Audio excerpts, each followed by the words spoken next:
if you've had a chance to check out the latest video that I dropped on this channel before this one, you might remember that there was a part in that video where I was outside sanding and preparing some wood that I were going to use as shelves. Well, as you can see, the shelves are now up and they're very proudly displaying a bunch of the toys that I've been working on over the past couple of years.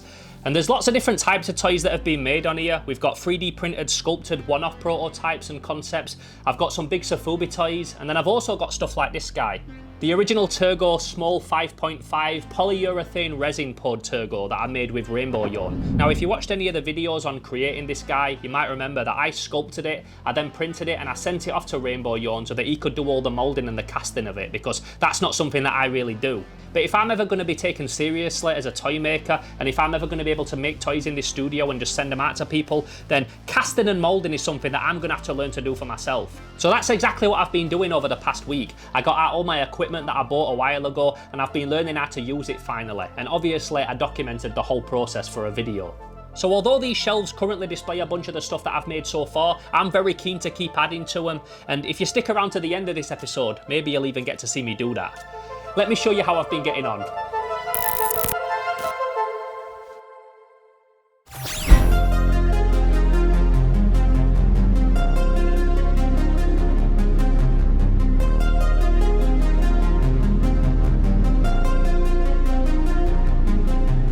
So what I've got here is a bunch of casting equipment. Now, I've had this for about 1.5 years, 2 years. I bought it all cheap off my friend Booty, but I have not actually touched any of it since I acquired it. So I've got a compressor, I've got a pressure pot, I've got a vacuuming machine, and then I've got a degassing chamber. I've also got a box here that's full of resins and silicons and different chemicals. Now, like I said, I got this cheap, and at the time I didn't have any space to work with any of this equipment. And one of the reasons why I wanted to build this building is because I wanted to create like a toy making space, which is why I initially called it the Slimehouse Toy Factory. And even though I've got lots of friends in the toy making world and I've been a fan of it for many years, I've never actually created a mold myself. Not for many years anyway, and not in the toy world. I've been around a lot of my friends that have made molds and that kind of thing, and I've been given molds to work with, so I do understand how they work. But then I've got friends like Rainbow Yarn, who recently released a video showing how he made the molds for Turgore. And in that video, he comes across so many problems, but he just knows exactly what to do. He's so well-rounded in this field and so knowledgeable on it that if he comes across a problem, he knows exactly what to do to fix it. And I'm just watching this episode thinking, if that happened to me, I wouldn't have a clue what to do. And then it also makes you think, like, maybe I bit off more than I could chew buying all this equipment and expecting myself to just pick it up and learn it like it's nothing. But then, like I said, because I have so many friends that do this kind of thing, whether it's in the world of special effects or toy making and stuff, and Rainbow Yarn included, they've all said, give me a ring if you get stuck, I'll help you get through it. So I do have backup if I run into any problems, which I 100% will do.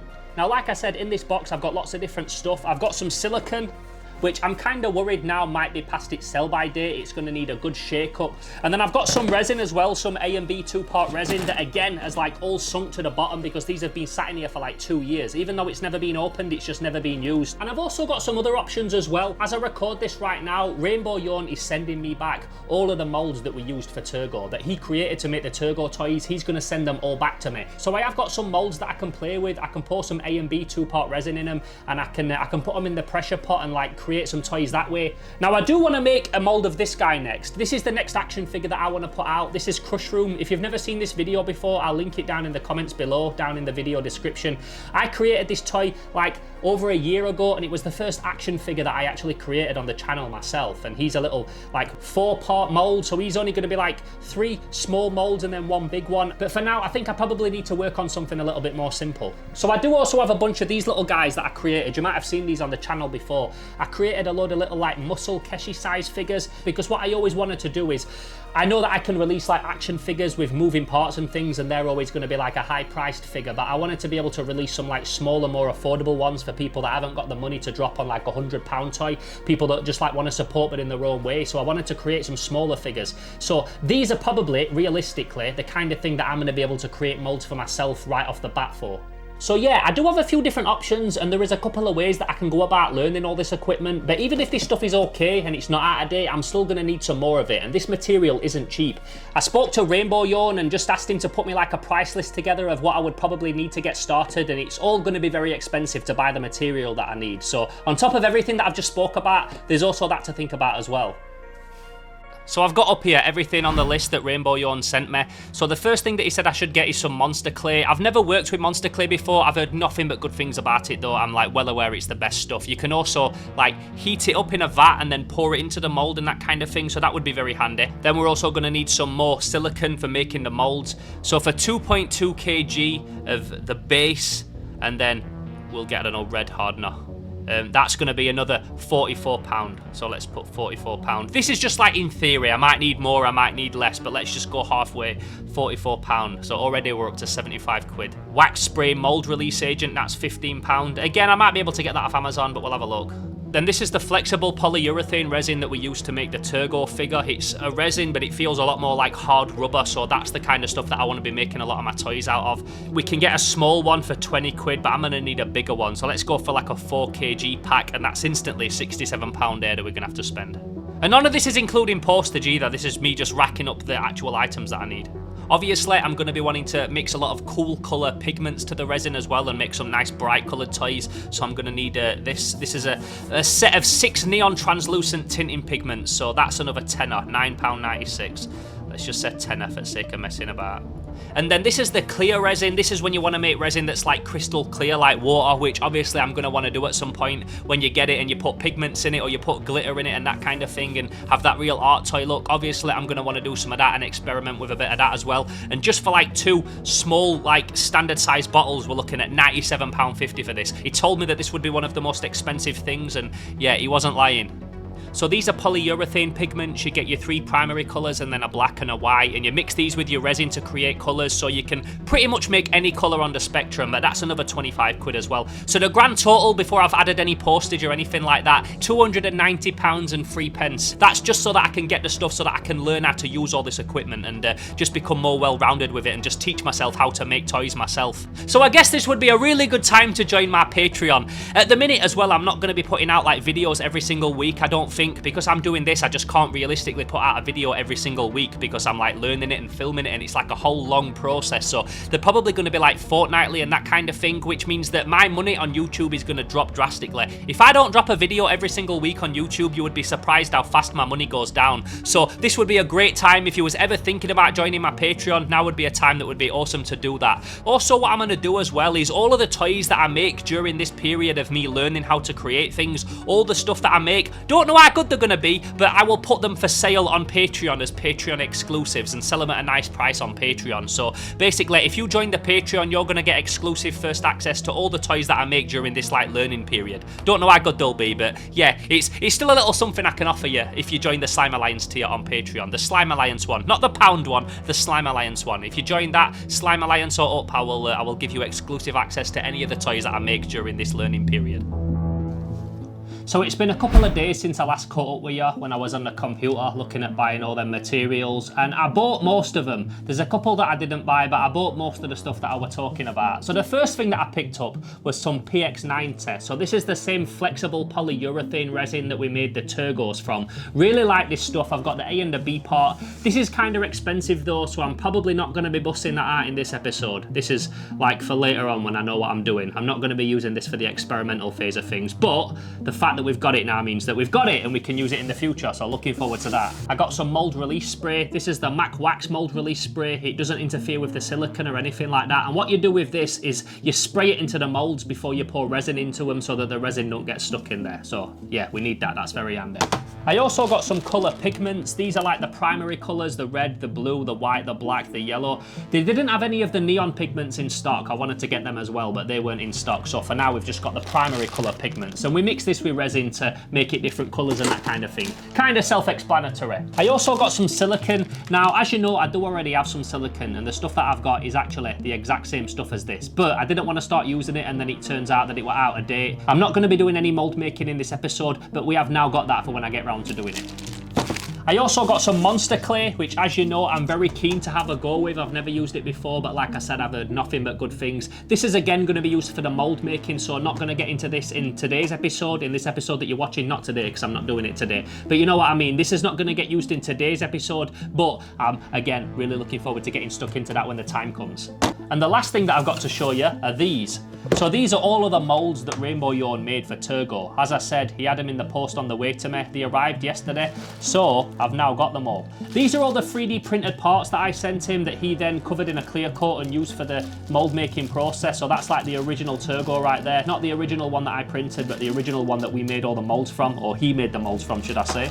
And there's all the little scrock molds in here, the axe molds, all of this stuff. Really cool actually seeing it in person, knowing that like this is the stuff that made the toys that everybody loves so much and we sold so many of, and these are like the original molds. So this is the feral axe from the Swamp Assault Turgore. We've got his original axe mold in there as well, the hell axe.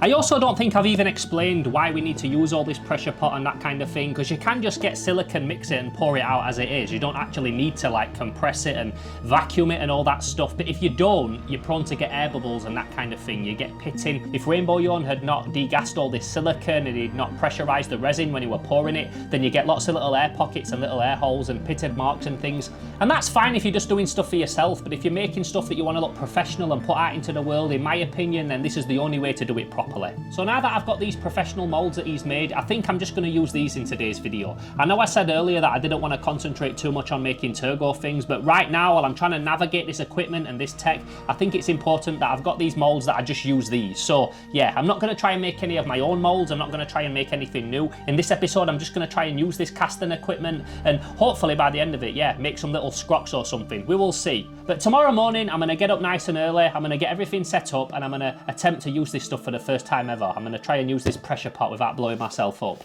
This could go horribly wrong. Wish me luck.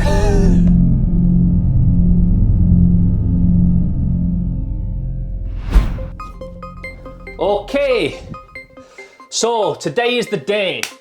Today is the day that I'm going to do my first ever resin pour in this room. After months of building this place, everything's been leading to this moment. This has been the first day that I've had free to actually do it, and yeah, I'm really looking forward to seeing how it goes. So the first thing that I'm going to do is wrap some of this tape around the threads on these cables. This was put on like years ago and it's perished and stuff. This is a kind of tape that you use in plumbing, and it just gives a nice airtight seal on pipes and things. So I'm going to wrap that around these threads, get them connected, and then I'm going to take a look at the resin and see how much shaking actually needs to be done in order for it to work, because yeah, that could actually be out of date, like I said, and if it is, then this whole date is a write-off. So we will see. But first off, let's get some threads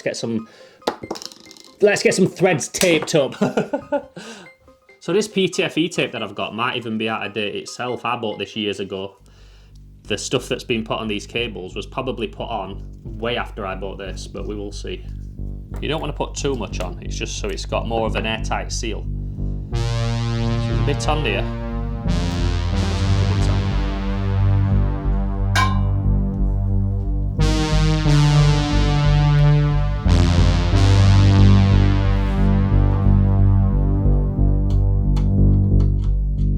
So they both feel like they're on nice and secure. I don't want to over tighten them.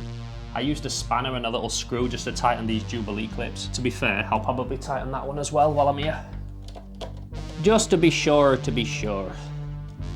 the next thing that I've got to do is shake this resin.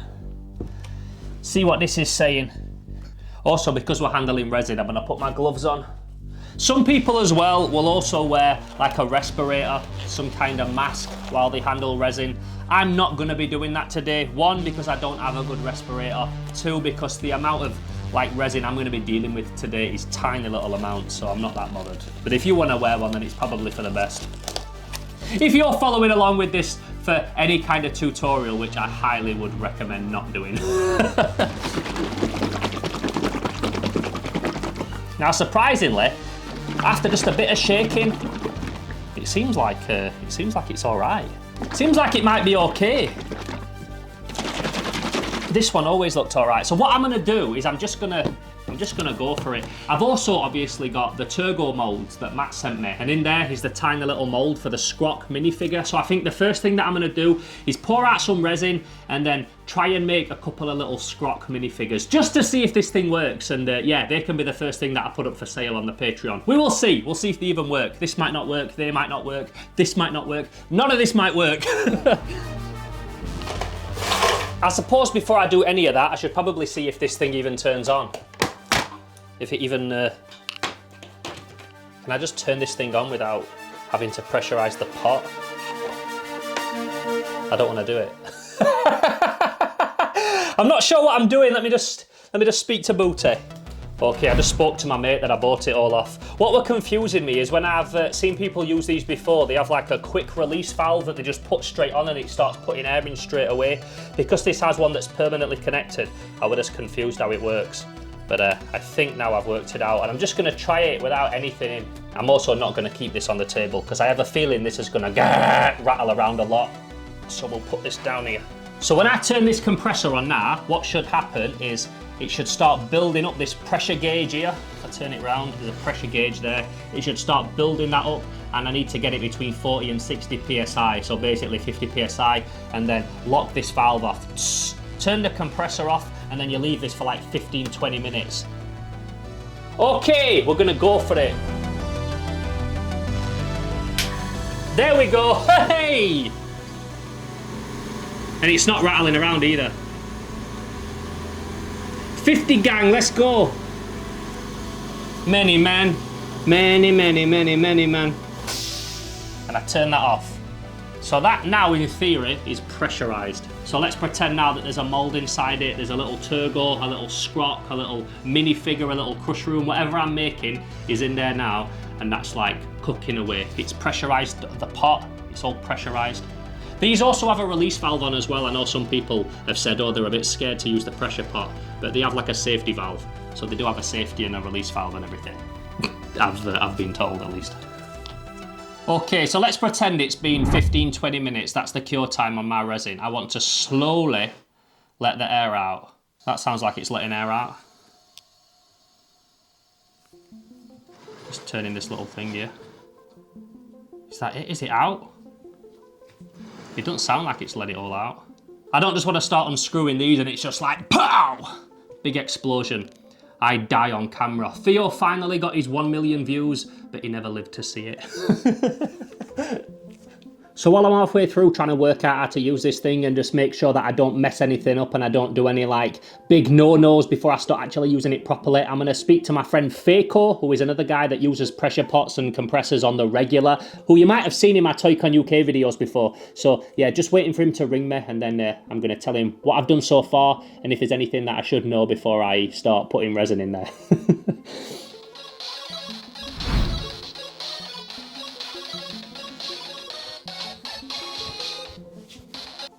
Yo, you there, brother? You alright? What 20 past 3 is this? This is the 20 past 3 of having kids. It's impossible to do anything. Hopefully, I'll never know. Well, listen, I'm recording our conversation because I'm making a video. Don't say anything that'll get us cancelled. So do you know what I'm ringing you for? Because I'm basically, today, I am doing the first ever like resin pouring in the studio. So that's what I'm doing today. Today is a very momentous occasion. And I was just testing out, because I've never used any of this equipment before. I've been around a lot of people when they're using it, but you know what it's like when they're doing it, you look at it a bit, but you don't fully concentrate on everything that they're doing. So I've basically just been testing this pressure pot and the compressor with nothing in it. So I've done it so that there's air inside. I got it up to 50 and put air in it, and then I've stopped it, left it for a bit, and then now I want to get the air out. I want to turn it, you know, so that I go and then the air comes out of it. You see this? Yeah. Like a little valve. Just loosen that. Oh. And let the air out. Look at state of your pressure pot to mine. Yours looks like something from a trauma movie. So I just get how do I loosen it? By hand or with a... Oh, there we go. There we go. And then make sure your lever to let the air in is off, because otherwise, as that's coming out, it's just going to keep wanting to put more air into it. And I can just let that out. And then you won't be able to undo the pot until it's all out. Almost down to 0. Okay, yeah, it's doing it now. Yeah. I think I'm good to go. Yeah, that's very helpful, man. I'll speak to you properly and I'll keep in touch and let you know how I'm getting on, and we'll have a proper video call where we can have a proper chat. Yeah, cool, man. Nice one, Faco. Right. Take care, brother. Peace, man. Yeah, mate. Bye.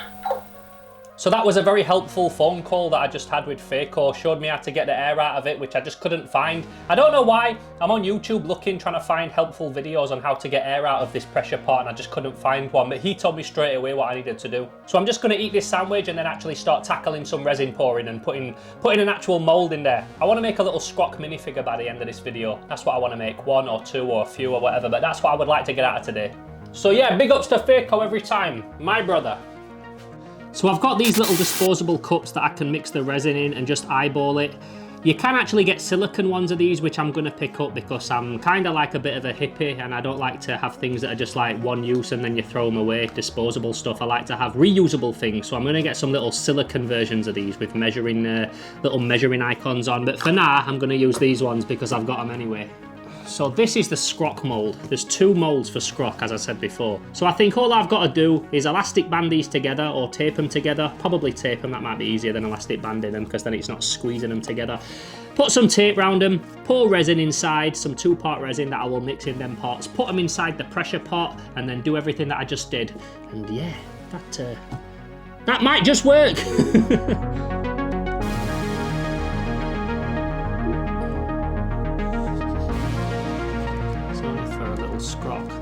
It's only for a little scrock or 2. And it's 1-to-1 resin, which means it's like equal parts. 50-50. One last final shake for good luck. Oh, come on, lad. Oh, that does not want to come off. There we go, okay. I'm also using these silicone mats. This means that if I spill anything, I can just wait for it to dry and just peel it off and not ruin my tabletop that Kev made me. Right, equal parts, brother. I just like to eyeball it. Eyeballing it usually works for me. Yeah, that'll do it. And what I usually do, I haven't done this for years, but what I would normally do is give the mould a little spray with this spray release. Might not actually be needed, but I just like to do it, just to be sure.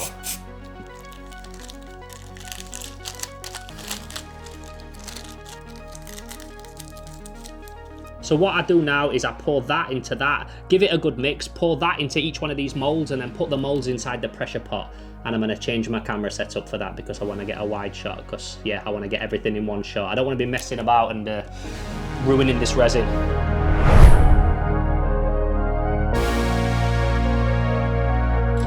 Trying to go through all the motions in my head so that I know exactly what I'm doing.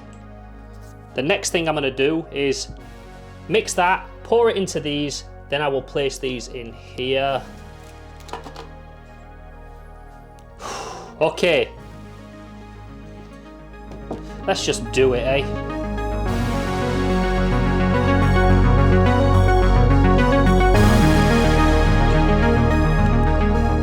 I don't know how this is going to turn out, but we'll see. This is all practice. It's all part of the learning process.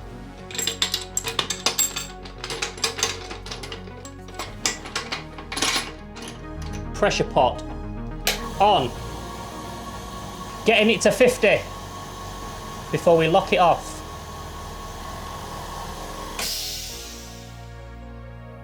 Okay, and now we leave it for like 15 minutes. 20 minutes. There's also quite a bit of this resin left as well, and if I'd have known, I would have probably used one of the other moulds and made an axe or something, but you don't know, do you? That's why you learn your ratios by doing this kind of thing. And I don't know if I mentioned this before when I was just about to pour this in there, but I didn't want to put any of the coloured pigments in this or anything like that. I just wanted to just test this on its own to see if it was still working and still in date, which so far looks like it might be, but we'll see. I'm going to leave that to set. We'll come back in like 15-20 minutes and we'll see how the little scrocks are getting on. I don't know. I don't even know if I poured it in the mould right. That looks like it's set to me. It's like a little mini milk. Okay, let's degas it. So it says on here that this resin's got a pot life of 7 to 8 minutes and a demoulding time of 60 to 90 minutes. Now it's not been an hour since I put it in, but it's been about 45 minutes. So I'm gonna let the air out and then just have a look how it is, because yeah, as you've seen, this is all right. And also I'm impatient and I want to know if it's working. There we go. That's the noise. I'm kind of like preparing myself for it to have not worked, but we will see.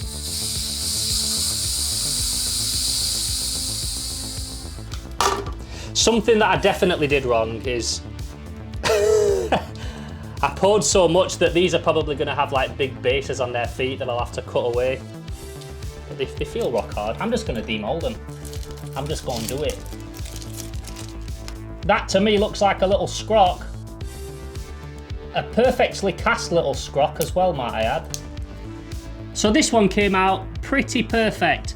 I was worried that I'd poured too much on their feet, but you can just snip that away. So we've got one little vanilla coloured scrock there. And yeah, hopefully this one worked just as good.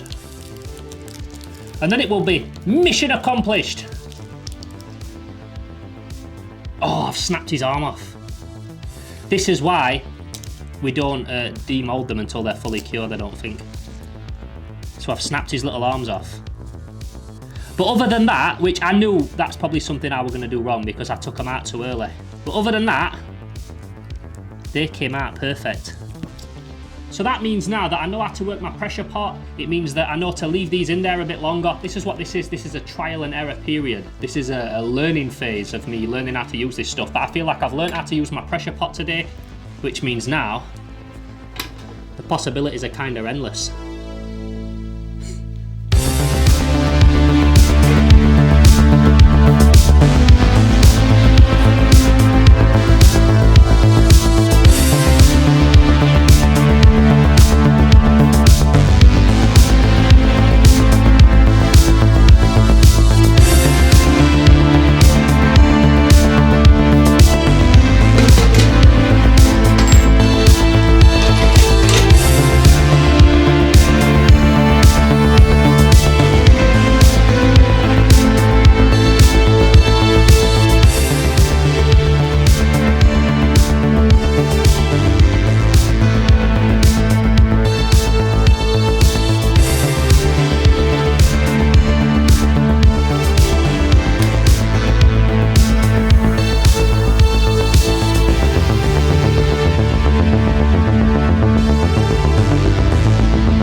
They've got weathering pencils, yeah. So that's how I've been getting on so far with the casting equipment. And I may not have made a whole figure or a whole Turgore or a crush room or a Keshi or any of the stuff I was talking about at the start of the video, but I learned how to work the equipment, so yeah, I'm pretty happy with that. As you will have seen in the video as well, I made a bunch of little scrock figures using the molds that Rainbow Yarn sent me.